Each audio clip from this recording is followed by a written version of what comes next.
Yesterday evening started for me and my husband, Ken, just like any other.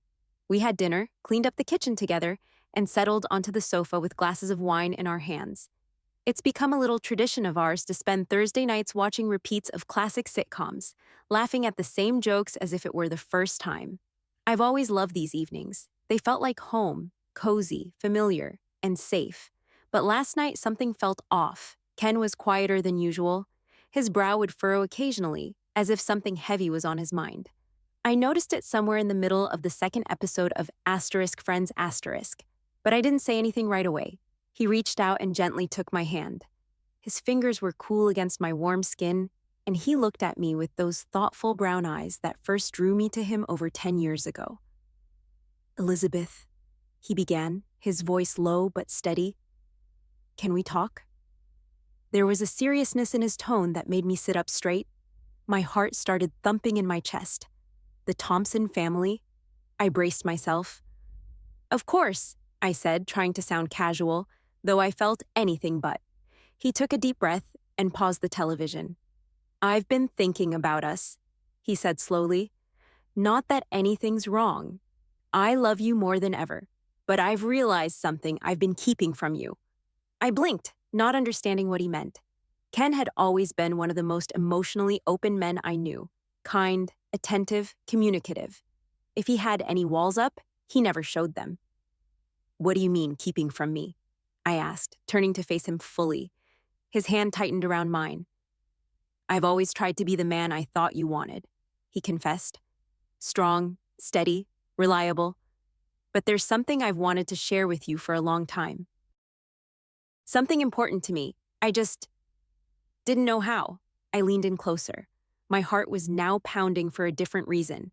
Curiosity. "Ken, you can tell me anything. You know that, right?" He nodded, let go of my hand, and stood up.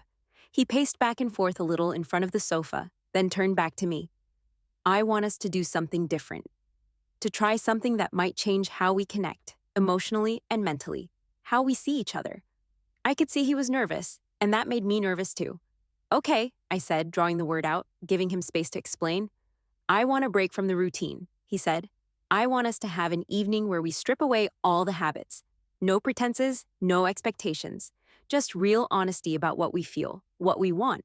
I sat quietly, letting his words sink in. It wasn't a bad request. In fact, it sounded like something a therapist might suggest to reignite a connection, but the way he said it made me feel there was more to it. "You want us to play some kind of role-playing game or something?" I asked, half joking, trying to lighten the mood. He laughed, but it was a short laugh. "Not exactly. I want to tell you something I've never told anyone, and I want you to do the same.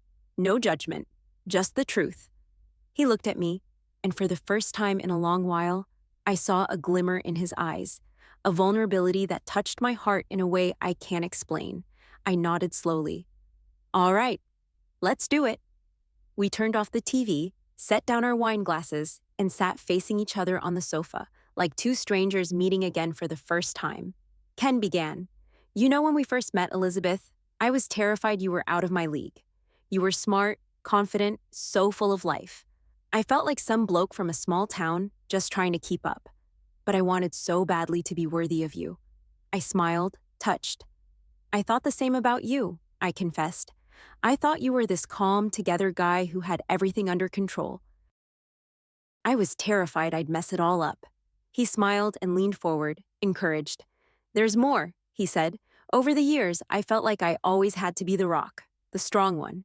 But there were so many moments when I was just as scared, just as lost. I just didn't know how to say it without feeling like I was letting you down." I reached out and gently touched his face. "You never had to be perfect for me, Ken. I've always loved your flaws just as much as everything else." Tears glistened in his eyes. Then it was my turn. I told him about the days I felt invisible.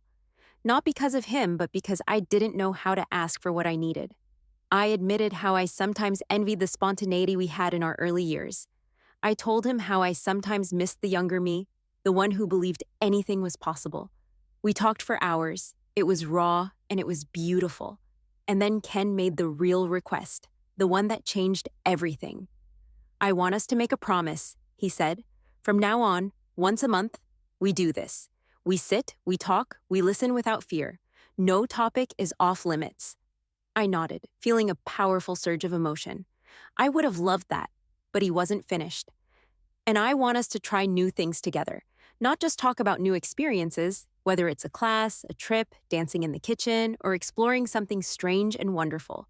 I don't want us to become a couple that just settles, that slowly turns into routine. I want us to keep growing until we're old and gray, and we're still surprising each other.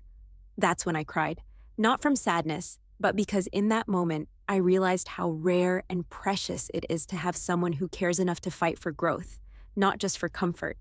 We held each other for a long time. Later, we put on some music, slow old jazz tunes, and danced barefoot on the wooden floor. The rest of the night felt like a dream. There was no plan, no expectations, just two people rediscovering what they meant to each other. This morning, I woke up to find a note by my pillow.